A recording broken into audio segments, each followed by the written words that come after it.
Tennessee can claim 3 U.S. presidents: Andrew Jackson, James K. Polk, and Andrew Johnson. Johnson served as the 17th president. He was Abraham Lincoln's vice president, but ascended to the presidency after Lincoln was assassinated. As you're about to see, Johnson led a sometimes difficult life, but was highly thought of among his fellow Tennesseans. Andrew Johnson began his presidency just 6 days after the Civil War officially ended. Before we talk about Johnson the president, let's go back to his childhood. Kendra Hinkle works for the Andrew Johnson National Historic Site in Greeneville, Tennessee, and she spoke to me recently about Johnson and the legacy he left behind. He was born in 1808, December 29th, in Raleigh, North Carolina, to, as they say, honorable but poor parents. His father died when Andrew was 3, and his mother struggled financially and eventually apprenticed Andrew and his brother William out to a tailor. And he was supposed to work at this trade, and he received a book from a gentleman who would come in and read to the apprentices while they were working. And this book inspired him so much that he asked to see it or to borrow it. And the man said, "If you'll learn to read it, I'll give it to you."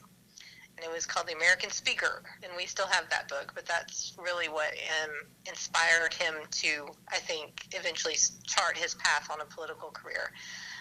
But as a boy, he was a bit of a harem-scarum, I think is the word they used. And he threw some rocks at a lady's house and got in trouble. And he ran away. And there was a reward notice out for him. And he traveled around a little bit, but eventually went back to Raleigh, got his mother and stepfather, and came across the mountains, settling in Greeneville in 1826. He started out in Greeneville as a tailor, so he kept that position, and his tailor shop became the local hangout spot for men to debate and talk about current events. And he was so good at it that he joined a debating society, and they encouraged him to run for office. And he started out as alderman of the town of Greeneville, and then went up to mayor. And after that, he had his sights set. And in his 40-some years of political service, he held nearly every office that you can hold on the path to the presidency. So he was state representative, state senator, governor, U.S. representative, U.S. senator, military governor, vice president, and president. Can you talk about why Lincoln selected Johnson? Yeah, the war was, drawing to a conclusion. Still had some time to go, but Tennessee had already come back under Union control, and Johnson had been serving as military governor. And I think it was a way for Lincoln to make good on his, second inaugural, to bind up the nation's wound and to bring the two sides of the country back together again. And it was also, a way to get vote for the more moderate Democrats. But they created what was called the National Union Party. So it brought the Republicans and the Democrats together for that one time in American history. How difficult was it for him to try to run the country when there were so many people, it seemed, politicians-wise, that were against him? It was a pretty crazy time. Because the Civil War had ended.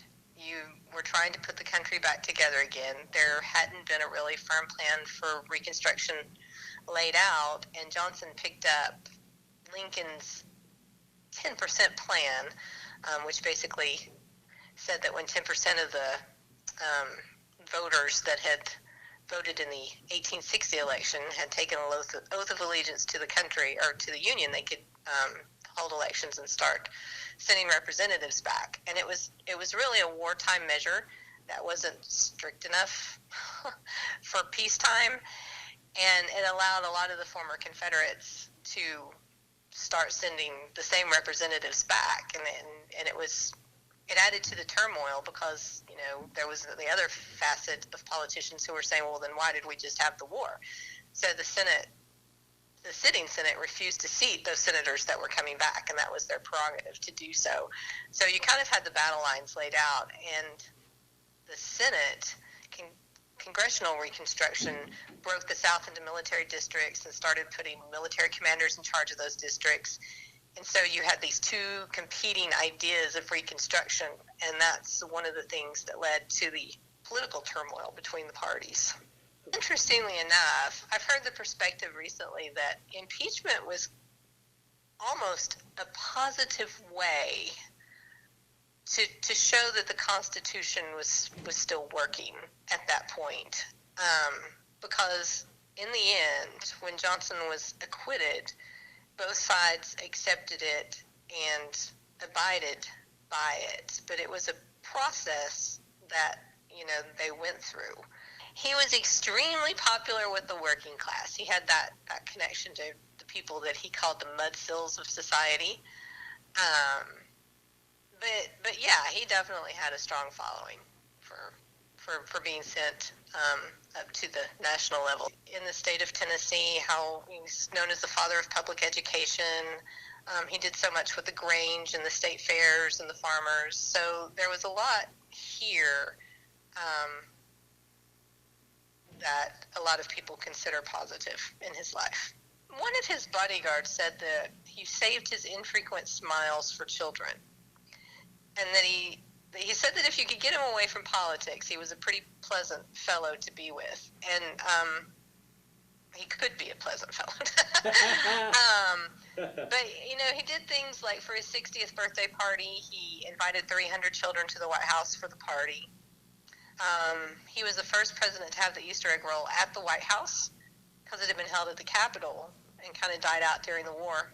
But his wife was an invalid, so she couldn't have made it to the Capitol, so he moved it to the White House so she could watch from the terrace. The homestead's really a treasure because the family lived there for 3 generations after he did, and they kept everything that they could intact. So it has about 85% original furnishings and belongings. And when I said that the house is restored to the last 6 years that he lived there, the years following the presidency, that's because during the Civil War, soldiers had used it as hospital and headquarters and left it in a really bad state of disrepair.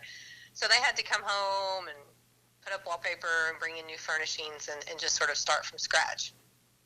And those are the things that are there now. There are 9 rooms that you get to tour, and the tours last about half an hour.